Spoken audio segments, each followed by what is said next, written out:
big of a Bridgerton fan were you both before joining the Bridgerton universe?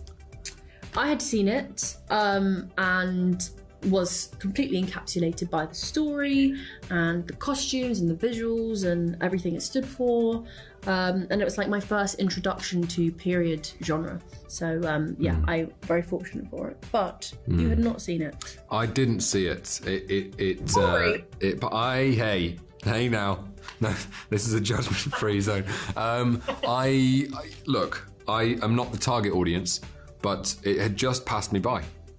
And I'll be frank. But I then did watch it. I did. Yes, I did. After I got the job. And by that point, season 2 had come out, so I knocked them both out in one fell swoop. Wow. And loved it. Enjoyed it. So I got to ask you, how did you both build the chemistry? Because, you know, Bridgerton, this franchise, is known for a lot of chemistry, if you know. Mm-hmm. Yeah. You... Me? Yeah. Yeah. Me? Yeah. Okay. We, I think, get on as people, so that was easy. But chemistry with Charlotte and George, we came about because we just did our homework, basically. Mm-hmm. We had our scripts, we used them as Bibles, basically, and just worked intensely with each other on each scene and understanding the gravitas of each scene and what each scene meant, because the scenes that they have together are always very powerful, even if they're not speaking and they're dancing or, you know, whatever's going on. There's always hidden undertones and things we really want to unpick. So we spent hours, like after we'd be doing like a 12-hour day, we'd go back to the hotel, you'd get a burger and chips usually, and I'd get some fries or whatever it was, and then we'd just like go through our scripts. And it was fish at the time. It was fish. Yeah. At breakfast, lunch and dinner it was fish, and I could smell it. Fish and a rice cake. And we just did a lot of like outside of work. Yeah. Basically. Yeah. I love that so much. I want you all to take us behind the scenes, because these scenes, you know, each one of them they can stand alone. They're iconic within themselves. I know you all probably had a few in this season or in this show. Mm-hmm. Which scene did you have the most fun shooting, or maybe the most challenging shooting, and you can't wait for us to see? Do you have a scene that you laughed the most during? Yes, but I can't think of one on the top of my head. There was a scene, I don't know why, but there was a scene, I think it was really late at night. There's a scene right at the end of episode 1, just before George shows Charlotte the Buckingham House. Yeah. And we're waiting in line, receiving the end the end of the wedding. Yeah. And saying goodbye and thank you to all the guests. Yeah.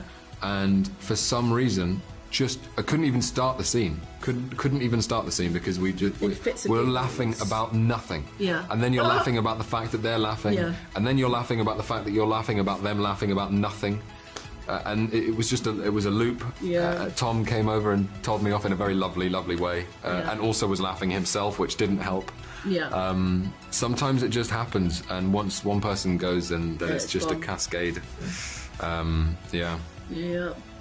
Oh, I like that a lot. That's cute. It kind of creates this realness for us fans to see that you guys can get out of character and have a good time. Yeah. I'm curious, you know, being a young queen, were there like high society mannerisms and etiquette classes that you all had to go through, and what were you most shocked to learn in those classes? We did one etiquette class in which they kind of just gave us the rundown, the lowdown of what not to do, mainly.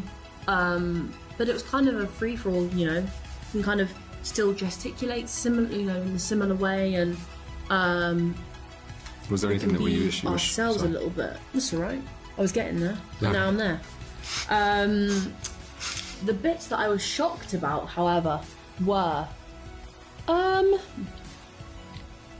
maybe that they weren't also like they did slouch. Like there are loads of paintings of people just like lounging on chairs and, you know, with their legs open, and I just thought everyone was very kind of like together and very, very, you know, poised, but actually that they were humans. I forget sometimes because they're in portraits and they all are kind of very regal, and you just remember that they're actually human beings. Yeah.